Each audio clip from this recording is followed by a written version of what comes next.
primera parte del viernes con los dos temas relacionados con las fuentes de la República del siglo XX-XXI.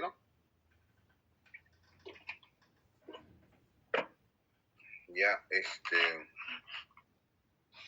supuestamente debe estar partiendo GPT, pero no, yo lo voy a juntar en uno solo, o haré uno para el siguiente viernes, no hay problema. Bueno, primero, ya vieron que califica sus notas, por fin. Muy bien, muy buenas notas, la verdad, varios 20, le felicito. Varios que por favor tienen que estudiar, sobre todo los que no contestaron algunas preguntas, ¿no? De repente, no sé si algunos no entendieron lo que es un desarrollo. Yo creo que sí se entiende lo que es un desarrollo, ¿no? Es decir,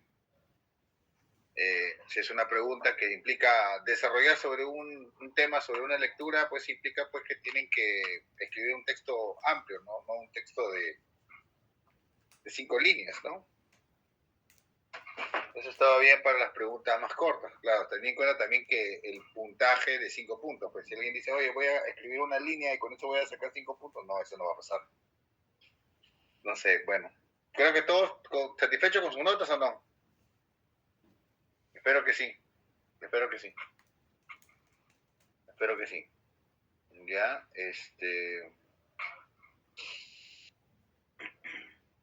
ya. A ver, a ver, a ver. Entonces creo que sí, todos están de acuerdo con sus notas. Bacán, no hay ningún problema. Entonces voy a proceder al pase de lista. Al final de la hora, hagamos el pase de lista.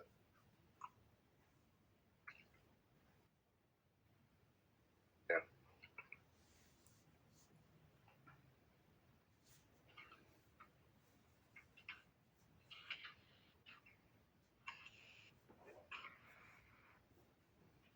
Ya, muy bien. Vamos, ya voy a proyectarles la diapositiva.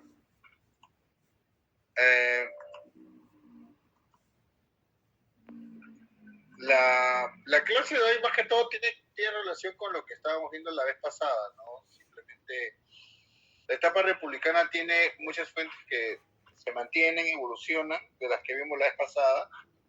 Documentos administrativos, diarios de debate, son fuentes que persisten en la actualidad. De repente el siguiente ciclo ya puedo cambiar un poco la orientación del curso porque la sumida no me satisfacía, pero hay algunas fuentes que de repente podemos incidir en lo que es el siglo XX-XXI, ¿no? Creo que la primera de ellas es la prensa, pero bueno, un poco para darles el panorama general, ¿no? De lo que fue el siglo, lo que se llama el Perú contemporáneo, ¿no? Siglo XX, siglo XXI, ¿no?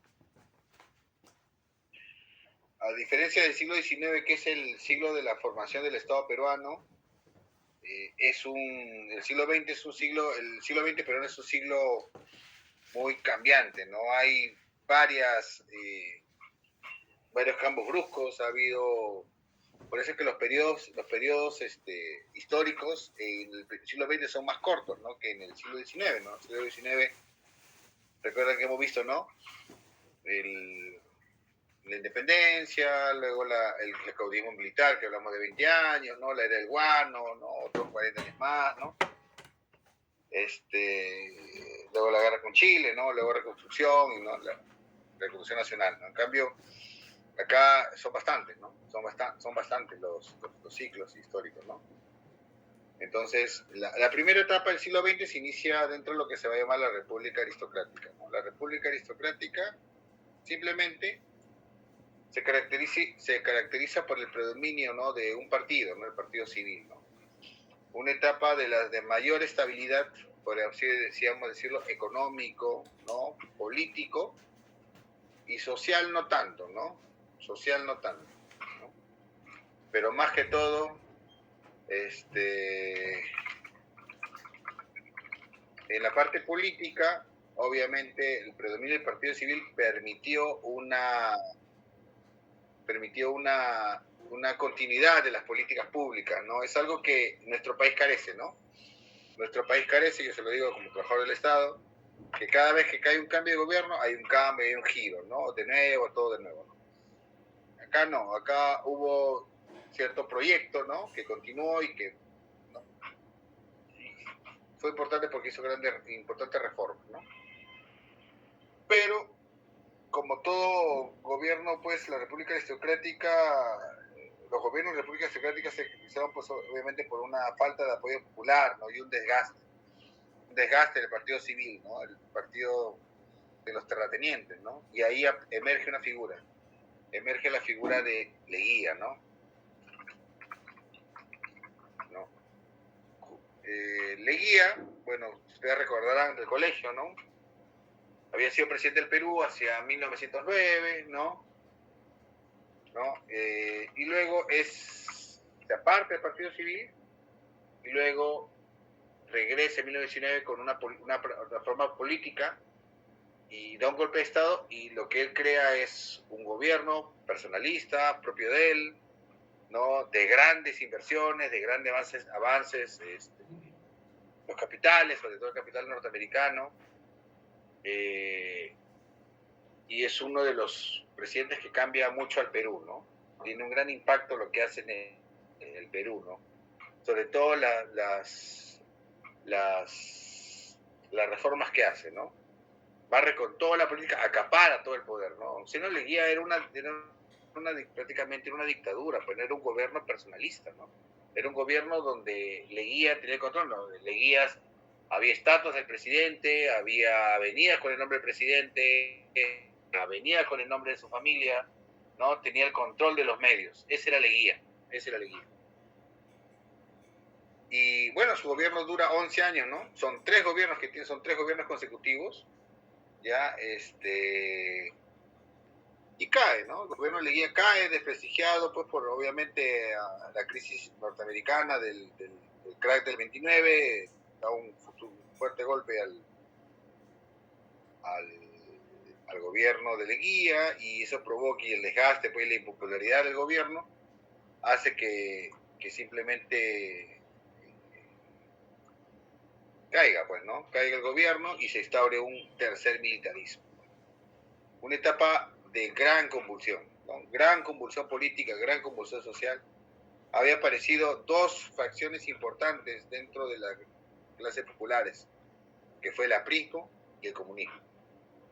Y el aprismo se va a enfrentar en los años 30 a la derecha extrema, a la derecha fascista, ¿no? La derecha que tiene ese vínculo con el fascismo europeo, ¿no? Donde está Sánchez Cerro.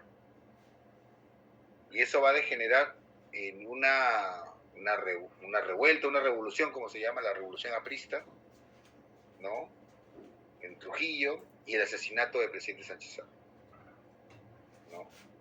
Es una época muy, muy complicada, ¿no? De mucha violencia, para que luego haya un tiempo de paz y se convoque nuevamente elecciones en el año 39 y gane el presidente Manuel Prado, ¿no? Y es lo que va a llamarse la primavera democrática, una especie de dos gobiernos. Después de mucho tiempo va a haber una tranquila transición democrática, y con Bustamante lo que es el siguiente presidente, se consigue la apertura, ¿no? Por ejemplo, que el APRA tenga cierta participación política, ¿no? Pero de todas maneras va a haber grandes problemas en el gobierno de Bustamante, y viene el famoso golpe de Estado de Odría. Odría va a representar, ¿no? Los intereses de la oligarquía peruana, ¿no? O sea, estamos hablando de ese grupo ligado con la empresa, con la tierra, ¿no? Que estaba en contra, obviamente. El aprismo era el sendero luminoso de los años 40, ¿no? Cuando se hablaba de aprismo, se hablaba de terrorismo, por ejemplo, ¿no? Y eso estaba demostrado con la misma propaganda, ¿no? Del gobierno de esos años 40, ¿no? Y va a ser una etapa muy interesante, ¿no? Entre el 48 y el 69, donde están los gobiernos de Odría, otra vez el gobierno de Prado, el gobierno de Belaúnde, ¿no?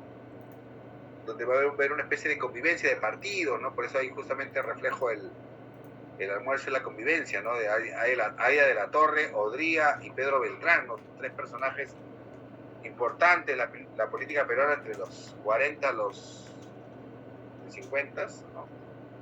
Que viven esta especie de convivencia, ¿no?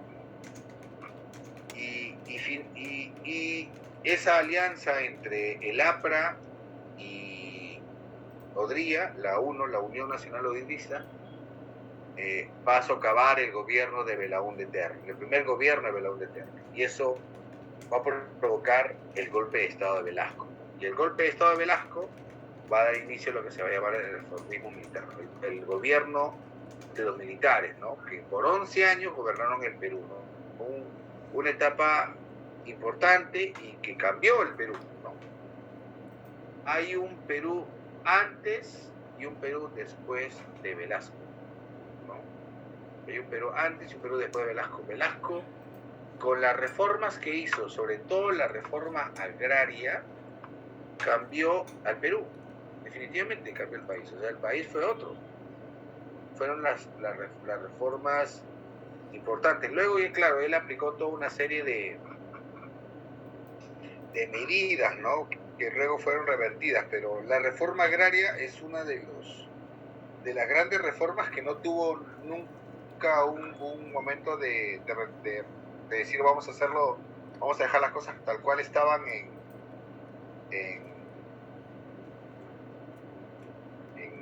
anterior, ¿no? O sea, ¿no? Anterior. Ese es el gobierno de Velasco, ¿no? Y luego tenemos los gobiernos populistas de los 80, ¿no? Que es conocido, pero acaba el gobierno militar, se nombra la Asamblea Constituyente, ¿no? Dirigida por Aya de la Torre.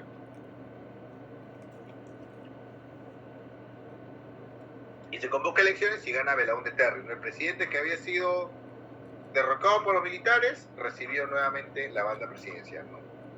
Y los 80, el Perú es un país sumamente golpeado, ¿no? La crisis económica, el terrorismo, ya los efectos de las reformas del gobierno de Velasco, nos habían llevado a un país a la super hiperinflación. Las personas que son mayores de 40 años lo recordarán muy bien. Los 80 creo que fueron de las etapas más difíciles y complicadas en esta historia, ¿no? El gobierno de Alan García fue pues la debacle, ¿no? Sinceramente, ¿no? La inflación subía galopantemente, y por otro lado el terrorismo, Sendero Luminoso y luego el MRTA se echaban al Estado, ¿no? Y luego viene las elecciones del 90, las famosas elecciones del 90, y la victoria inesperada de Fujimori, y obviamente luego de eso viene la famosa alianza político-militar, ¿no? Que da pie a la creación del gobierno autoritario, pues, ¿no? Del gobierno dictador de Fujimori, ¿no? Que estuvo 11 años en el poder también. Un gobierno caracterizado por llevar al Perú al neoliberalismo, ¿no? De hacer las grandes reformas, el famoso shock, para salir de la crisis económica, ¿no? O sea, por un lado se hizo estas medidas, ¿no? Que entregaron al Perú obviamente los capitales extranjeros, ¿no? Lo que pidió el Banco Mundial. Y por otro lado hubo una alianza político-militar, ¿no? Ahí vemos el partido Fujimori y obviamente la cúpula militar a través de su asesor, ¿no? Que son parte de la corrupción del Estado, ¿no? De la corrupción del Estado. Y ese régimen estuvo 11 años en el poder del Perú, ¿no? El Perú igual hay un impacto, hay un legado de lo que es el gobierno de Fujimori, eso no se puede negar. Pero bueno, como toda dictadura no es eterna y obviamente llega a su final, ¿no? Entonces cae el gobierno de Fujimori al descubrirse todos los casos de corrupción, ¿no? Y se instaura una transición democrática, ¿no? Que deviene en una democracia, algunos dicen una democracia fallida, ¿no?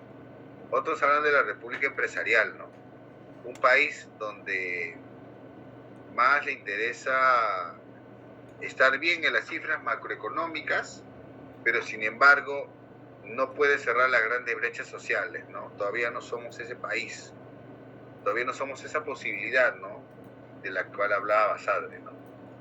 O sea, Perú tiene varias posibilidades, ¿no? Eso decía Basadre, ¿no? Pero todavía no hemos llegado a eso, ¿no? No hemos llegado a cerrar las brechas. Preferimos decir, la pobreza se reduce en grandes cifras, ¿no? La pobreza se reduce 20, 30, 40%, y luego dicen, qué raro, sigue habiendo más pobres, ¿no? Hay grandes inversiones, grandes capitales, grandes dividendos, pero sin embargo seguimos como estamos, ¿no? al mundo le gusta nuestra gastronomía, pero igual gran parte del país pasa hambre. Son esos detalles, ¿no? ¿Y qué ha devenido en qué? En una crisis política.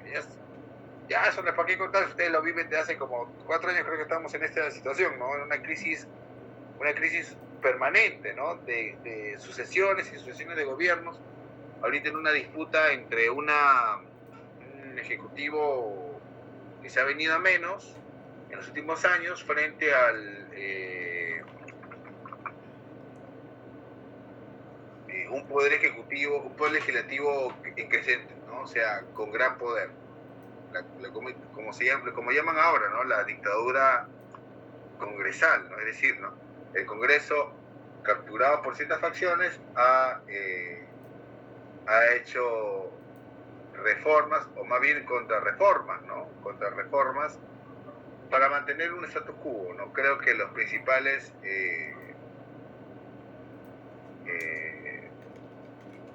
ejemplos, pues, es la reforma universitaria, ¿no? La contrarreforma universitaria, ¿no? Es increíble que el país se ha luchado tanto por mejorar la calidad de la enseñanza, pero hay grupos de interés que prefieren, pues, que no haya una buena calidad de enseñanza, sino más bien haya alumnos porque el alumno trae dinero, por ejemplo. Yo tengo una posición, por ejemplo, en contra de la contrarreforma universitaria, ¿no? que se está haciendo ahí, ¿no? Soy un estudiante de Universidad Nacional con todas las carencias que implica estudiar en una Universidad Nacional, y obviamente había una oportunidad de mejorar la calidad universitaria de los profesores, pero lamentablemente estamos en retroceso.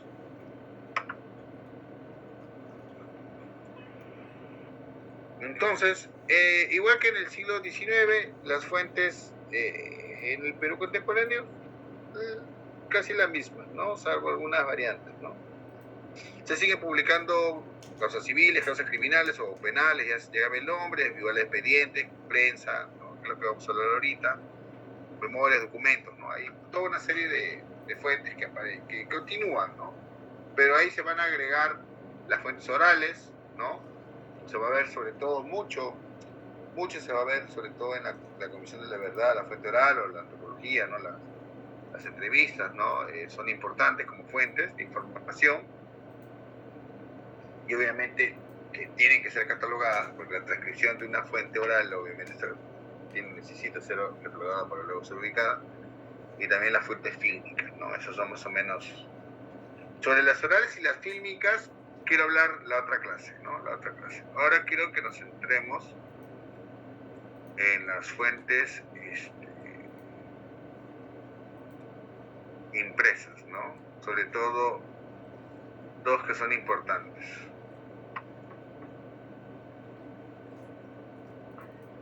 La prensa y los registros civiles. Vamos a hablar un poco de la prensa.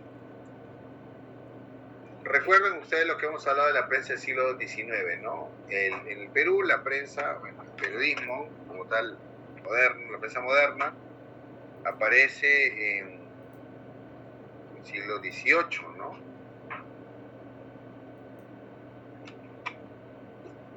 Y va evolucionando en el siglo XIX, ¿no? En el siglo XIX hemos visto la vez pasada cómo la prensa va evolucionando, ¿no? Y aparecen toda una serie de periódicos que responden a ciertas necesidades, a ciertos momentos, a ciertas épocas, a ciertas ideologías, ¿no? A ciertos partidos políticos, ¿no? Esa es la prensa del siglo XIX. Y hemos visto cómo la prensa en el XIX va evolucionando, va incrementando su tamaño, pero todavía es una prensa de mucho texto, poca imagen. Luego, como vemos, la tecnología permite los grabados y luego permite la fotografía. Entonces, para el siglo XX hay un importante tránsito, que es el tránsito, el cambio de lo que se va a llamar la prensa personal con la prensa de masas, ¿no? Los adelantos tecnológicos, entre ellos la incorporación de la rotativa, ¿no? La incorporación de la rotativa va a permitir el incremento de la producción de los periódicos, ¿no? Van a ver cada vez, los periódicos van a tirar más ejemplares. Aparte de eso, van a aparecer periódicos que obviamente van a hacer competencia con los periódicos que ya tenían ya una tradición anterior, ¿no? Y hay periódicos que van a desaparecer, ¿no? Por ejemplo, el primero que desaparece, los importantes del siglo XIX, va a ser el Nacional. Recuerden que les hablé del Nacional. Un periódico fundado en 1865, Rafael Vidal y Juan Francisco Pasos, y que va a tener un punto importante en la historia política peruana. Va a ser el periódico más grande editado en el Perú, publicado en el Perú, ¿no? Una sábana, antes de la guerra con Chile había una sábana, literalmente una sábana en el periódico. Pero que bueno, luego va a decaer, ¿no? Va a decaer. Otro periódico importante va a ser La Opinión Nacional, que también va a desaparecer progresivamente. Lo único que se va a mantener, ¿no?, de manera constante y hasta de todo va a ser obviamente el comercio, ¿no? Y frente al comercio va a aparecer la prensa, ¿no? La prensa, un periódico que a mi consideración es el periódico del siglo XX, es el periódico que va a dar las pautas de lo que va a ser la prensa del siglo XX, ¿no? Va a ser fundado por Pedro de Osma, bastante millonario, terrateniente, empresario, ¿no? Enrique Castro Yangure va a ser su primer director, ¿no? Y bueno, va a ganar notoriedad, ¿no? Una prensa, ven ustedes el ejemplar del costado, ¿no? Grande, formato grande, el número de la página, las imágenes, la calidad, ¿no?, de la impresión. Va a superar al comercio en varias partes, ¿no? Lo único malo de la prensa, por la que no se mantuvo vigente tanto tiempo así como el comercio, es que cambió bastante de dueños, ¿no? Como dije, Pedro de Esma lo funda, luego lo compra Augusto Durán, importante político, liberal, ¿no? Pero que luego va a ser cerrado por los leguistas, ¿no? Los leguistas van a cerrar la prensa y van a comprar su línea, van a aparecer la nueva prensa, obviamente como ¿cómo puedo decirlo? Con una nueva faz, ¿no? Una nueva imagen, pro Leguía, ¿no? Y eso va a ser lo que va a hacer el gobierno de Leguía. Leguía lo que va a hacer es adquirir todos los periódicos, o sea, van a comprarlos, por las buenas o por las malas. El único que se salva, ¿cuál es? El comercio. El comercio no es parte de la prensa que confisca, ¿no? Leguía. Leguía va a confiscar el Tiempo, la Crónica y la prensa. Ya vamos a hablar de la Crónica en un rato. Y la prensa, bueno, la prensa luego de la caída de Leguía va a ser devuelta a sus propietarios y luego va a pasar unos años ahí nomás como un periódico más hasta que Pedro Beltrán, ¿no?, asume el control de la prensa en el año 47. Pedro Beltrán le va a dar un cambio importante, un giro importante a la prensa, ¿no? Es el que va donde va a utilizar el famoso estilo objetivo, ¿no? Por ejemplo, ¿no? Eso que dice, la prensa tiene que ser objetiva, viene de esa época.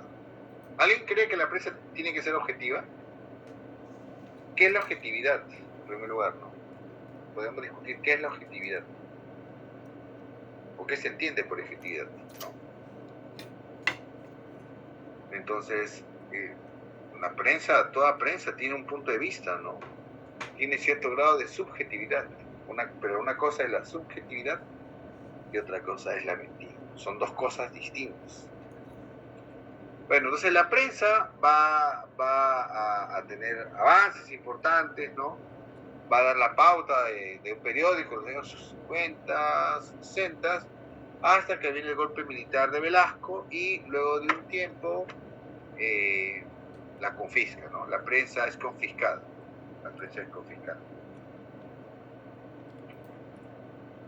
Pedro Beltrán era odiado por los militares, ¿no? Y así va a estar, la prensa va a ser parte de los medios capturados durante el gobierno militar y luego va a cerrar, lamentablemente. Después de los periódicos, en la época de gobierno militar van a ser confiscados, creo que si no me equivoco, desde el 71 en adelante, ¿no? Y luego van a ser regresados sus dueños, ¿no? Justamente una de las eslogan de la campaña militar de Belaúnde Terry va a ser, pues, devolver los medios de comunicación a sus dueños legítimos, y eso pasa. Finalmente el comercio va a ser devuelto a sus dueños, a los Miro Quesada, la prensa igualmente, la crónica, etcétera, etcétera, ¿no? Pero de todas ellas, la crónica va a terminar totalmente golpeada, ¿no? Y no va a ser hasta 1984 que finalmente la prensa cierre. La prensa va a cerrar, ¿no? Luego de casi 80 años de vida. Es una pena, la verdad, era un buen periódico. Y se notaba, ¿no? Las últimas ediciones de la prensa son muy tristes. 2 páginas, ¿no? Por ejemplo, a veces, 2 folios, ¿no? Triste el final de la prensa. No había forma de salvar ese periódico y simplemente desapareció. Ya, claro, después la marca ya ha sido comprada por el comercio, pues. El mismo logo, todo, pero ahí queda. O sea, el gran periódico del siglo XX. O sea, el gran periódico del siglo XX. A mi consideración. Y luego tenemos la Crónica. La Crónica es un importante periódico porque es por su formato tabloide, ¿no? Es el tabloide, el famoso tabloide, ¿no? Es un formato clásico de los periódicos, anoten el tabloide, el primer tabloide.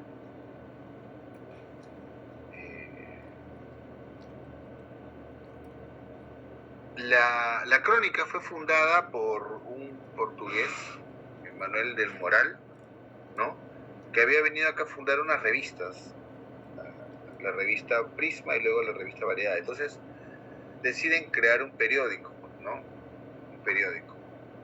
Entonces la Crónica va a ser dirigida en un inicio por Clemente Palma, ¿no? El hijo de Ricardo Palma, y Jorge José Galvez Barrenechea, ¿no? El famoso historiador literato, ¿no? De inicio del siglo XX, ¿no? Va a tener un papel importante, Galvez Barrenechea, ¿no? Hasta su muerte, creo que los 50, por ahí, por 60, por ahí. ¿No? Lo importante de la prensa es el uso de las ilustraciones en la entrada, de la portada del libro, ¿no? del periódico. Ustedes pueden ver, ¿qué ven en la parte superior? Voy a abrir el micro, a ver.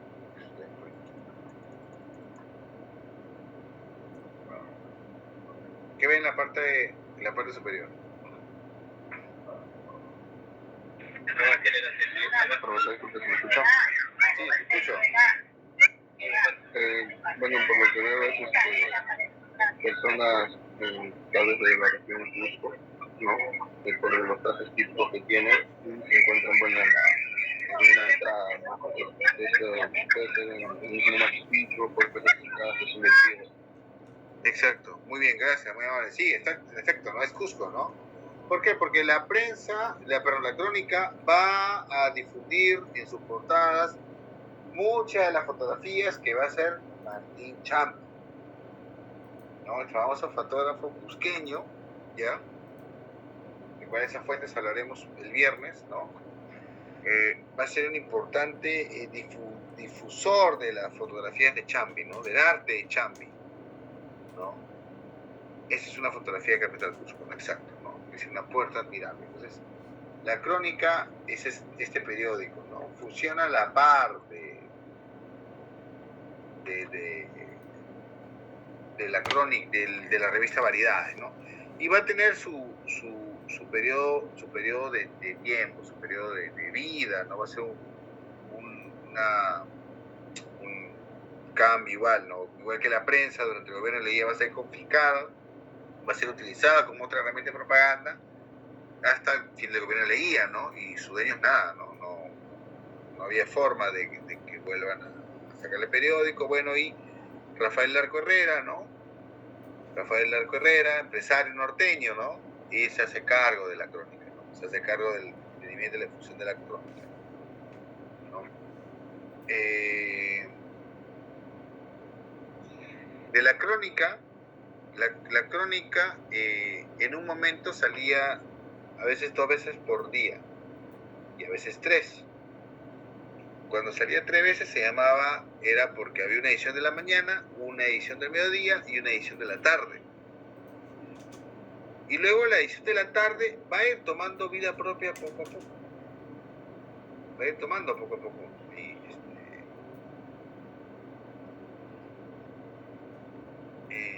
Identidad, una propia identidad. Y ahí es cuando aparece lo que se va a llamar la tercera, ¿no? Es decir, la tercera parte de la crónica va a convertirse en un periódico propio, llamándose La Tercera, ¿no? Y la crónica va a cambiar, no va a poner sus grandes titulares, ¿no? Textos en entrada, ¿no? Dejando un poco la fotografía artística de Chávez. Y sí, hay hermosas fotografías en las portadas de la crónica, muy buenas. Otro periódico del tiempo, otro periódico de esa época va a ser El Tiempo, ¿no? Un periódico leguista, pero dirigido un momento por María y Falcón, ¿no? Le dan ese tinte anarcosindicalista, ¿no? Y luego, obviamente, bueno, va a ser ratificado por el gobierno de Leguía. Y en caso de la prensa, ya hablando de 2 años, y acá de repente me permiten, si quedé hasta acá, todavía falta aquí 10 minutos. Bueno, no, podemos seguir. Queda darles una pausa de 5 minutos antes de pasar la lista. La prensa de los 50, ¿no? 60, una prensa interesante, ¿no? Gráfica, hay cambios, el predominio del tabloide, ¿no? El tabloide va a predominar, ¿no? Ya aparece ahí Última Hora, ¿no? Última Hora es un periódico que expresa lo que se llama la prensa sensacionalista, ¿no? Hasta ese momento, la prensa ya había dejado de ser una prensa personal, ¿no? Va a ser una prensa más política, va a ir cambiando, pero Última Hora irrumpe, ¿no? Irrumpe un poco con el lenguaje, afianzándose, relacionándose con el sector popular, ¿no? Finalmente, las clases medias pobres consumían periódicos, sí, pero no en grandes cantidades. Aquí sí va a entrar a tallar última hora va a entrar a tallar, ¿no? Última Hora va a tallar. Y con un titular muy sugerente, ¿no? Un titular muy interesante, ¿no? Muy interesante, que va a ser Chinos como cancha. Sí, Chinos como cancha. En el paralelo 38. ¿Qué significa chinos como cancha? ¿Alguien me puede decir? Frase típica peruana. Chinos como cancha, hijos como cancha tienes tú. ¿Qué significa como cancha? Profesor, disculpe, buenas noches. Una consulta. ¿Qué tal? Y las historietas como ejemplo de prensa, porque a veces a través de las historietas, por ejemplo, ¿no? El Condorito, a veces nos manifestaban algunas cosas de forma política, ¿no? Chistosas, pero de forma política, era su medio para comunicarse. Y creo que habían otro tipo de historietas también, no sé si también se lo consideran. Las historietas están dentro de los periódicos. Se publican dentro de los periódicos. Bueno, yo tengo una historieta viejísima que es de Condorito, que directamente es una revista. Claro, Condorito es otra excepción, pero historietas generalmente primero se empiezan a publicar en los periódicos, así tipo Mafalda, pero Mafalda se publicó, no como Mafalda, pero tiene en los periódicos. Pues se llamaba Tiras Cómicas, ¿te acuerdas? Condorito también se publicaba en el periódico. Otra cosa es que ya se hacía una edición ya aparte, ¿no? ¿Tú has visto todo Mafalda? Por ejemplo, ¿verdad? Sí, profe, sí, Mafalda sí. Claro, bueno. claro, por ejemplo, Mafalda se publicaba en estos pequeños libritos, pero también se publicaba dentro de los periódicos. Creo que en el comercio, por eso publicaba Mafalda. Claro, Mafalda publicaba Condorito, Mafalda, eso se publicaba Hume, todo eso se publicaba en el comercio. Y claro, también salía como independiente, ¿no? Porque son diversas formas, ¿no? ¿Cuál fue primero, cuál fue después? No sabría decirte, tendría que revisar a ver cuándo aparece, ¿no? Pero, pues se llama tiras, ¿no? Una tira, ¿no? Una tira que apareció en el periódico, ¿no? Claro, no estamos hablando de un poco de la prensa de la sátira, ¿no? Como fuente, ¿no? Pero claro, igual, publicaciones tipo así, revistas, ¿no? Dedicadas netamente a historietas, ese existen, ¿no? Son también creo que típicas del siglo XX, porque el incidente como tal parece creo que el 19, ¿no? El fin del 19 en Norteamérica, ¿no? Por ejemplo. Pero bueno, son parte, ¿no? Parte de ese mundo de la prensa. O sea, la prensa del 20 se va volviendo cada vez más gráfica. Si ustedes ven las portadas, ven que por un lado una es más gráfica que la otra, ¿no? Van aumentando, van mejorándose las técnicas de la gráfica. Entonces, como decía, última hora, titular, porque que llama la atención, va a ser uno que dice chinos como cancha. Profesor, disculpe, ese titular puede ser porque en esa época llegó una fuerte migración de chinos, por eso ponen como cancha, porque No, llegaron chinos bastantes. No, dice chinos como cancha en el Paralelo 38, está hablando del Paralelo 38 en el que se iría Corea. Justamente estamos hablando de la época de la guerra de Corea, ¿no? Y justamente haciendo alusión a la invasión, ¿no? La invasión de China en el conflicto, la intervención de China, ¿no? Y en el conflicto y el ataque, ¿no? Que va, pues, supera la frontera del Paralelo 38, pues, ellos sacan un titular que dice, no, chinos como cancha en el Paralelo 38, ¿no? Así, algo así, ¿no? ¿No? Por ejemplo, ¿no? Y el tema de cómo utilizar la jerga, ¿no? Dice, degollado y con chaveta en mano, el cadáver de un japonés anciano. Chaveta, ¿no? Por ejemplo, ¿no? Mira, dice, ¿no? El homicida con una pesada piedra destrozó el cráneo de su contendor, por ejemplo. Son sensaciones. Eso es sensacionalismo, ¿no? Sensacionalismo. Y buenos periódicos van a ir bajo esa línea, ¿no? En el lenguaje que maneja Última Hora va a ser único, ¿no? Y luego van a aparecer los periódicos empresariales, ¿no? Políticos, ¿no? Pero con un trasfondo empresarial, ¿no? Como va a ser Expreso, que luego, ¿no? De Manuel Mujica Gallo, que luego va a bajar al Extra, ¿no? Como su parte más sensacionalista, pero también periódico Correo y Ojo, ¿no? Correo va a ser financiado por Luis Banquero Rossi, este famoso empresario pesquero, ¿no? Banquero Rossi se involucra en la política, apoya a Belaunde, ¿ya? Pero también se considera popular, ¿no? El diario Ojo va a ser popular, ¿no? Si ustedes ven los comerciales de Ojo, la primera tanda, está el Tulio Loza, ¿no? Como cholo, pues representando al público al que iba dirigido, ¿no? Al que iba dirigido ese tipo de, esa prensa, ¿no? Por ejemplo, ¿no? Y Extra es uno de los más sensacionalistas, ¿no? No sé si está hasta ahora, todavía seguirá, creo que sí, ¿no? Pero de los más sensacionalistas, ¿no? De los más sensacionalistas, ¿no? Eso va a ser Extra, ¿no? Y en los años, bueno, los años 70 no hablo mucho porque es la etapa de la confiscación de medios de Velasco. Usted sabe que fueron pocos obviamente los medios que bajo su influencia fueron confiscados, ¿no? Pero eso terminó apenas fue el golpe militar. Y luego, después de la restauración de la prensa, aparecen otro tipo de periódicos, ¿no? Como el Marca, La Opinión Nacional, ¿no? Por ejemplo, Marca, El Observador, el Marca, que fue de socialismo, estamos hablando de socialismo de los 70s, 80s. El Observador, un periódico ahí era de León Rupp, yo me acuerdo, yo vivía cerca del Observador, ese edificio que está en Pershing, ¿no? Que implica una innovación, usa equipos computarizados, ¿no? Un periódico adelantado, pero bueno, que fracasa. Y luego está La República, ¿no? La República de Sondheim, ¿no? El papá de Sondheim de ahora, que cobró relevancia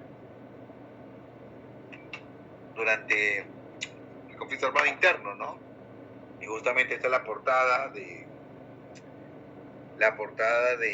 que cuando reportan, ¿no? Se reporta en Lima, ¿no? La muerte de los periodistas, ¿no? De Nuchurajay, ¿no? Dicen, ¿no? La República Observador, el diario y el Ojo, todos de duelo. Profunda, grave noticia, ¿no? Que son los periódicos últimos que se han creado, ¿no? Igual, faltaba poner un poco, pero bueno. Igual la prensa, iba a poner la prensa chicha, ¿no? Igual la prensa del gobierno de la época de Fujimori, ¿no? Va a haber el gobierno de Fujimori, también va a tratar de controlar los medios, va a comprar medios, ¿no? Y va a ser el promotor de la llamada prensa chicha, ¿no? Esa prensa que era utilizada para atacar a sus rivales políticos, ¿no? Eso fue el gobierno de Fujimori. Y también ahí el desarrollo de las revistas de investigación. Tenemos justamente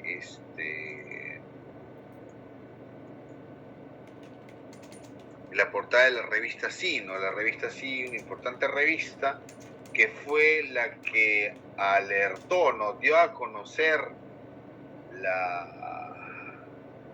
que habían encontrado los restos, ¿no? En unas fosas comunes se habían encontrado los restos de los estudiantes de Churajay, ¿no? Que habían sido llevados y masacrados por los grupos paramilitares peruanos. Esa era la prensa de esa época, ¿no? Y ustedes recordarán los periódicos Chicha, ¿no? ¿Recuerdan o no? Los periódicos Chicha. El Men, el Men, la Chuchi, ¿qué más había? Ya me olvidé los nombres de algunos. Nombres, sí, claro, peculiares, pero utilizados como instrumento, ¿no? En fin. Me está echando un poco, ¿no? Pero dentro de la prensa, lo más importante es la aparición de las revistas, ¿no? Las revistas le van a dar un toque importante a la prensa, pues obviamente van a ser las revistas ilustradas, ¿no?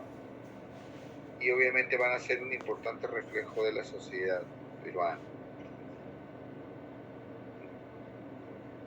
Ay, tengo que prender mi micro, esa no soy. Pero no está despeinado.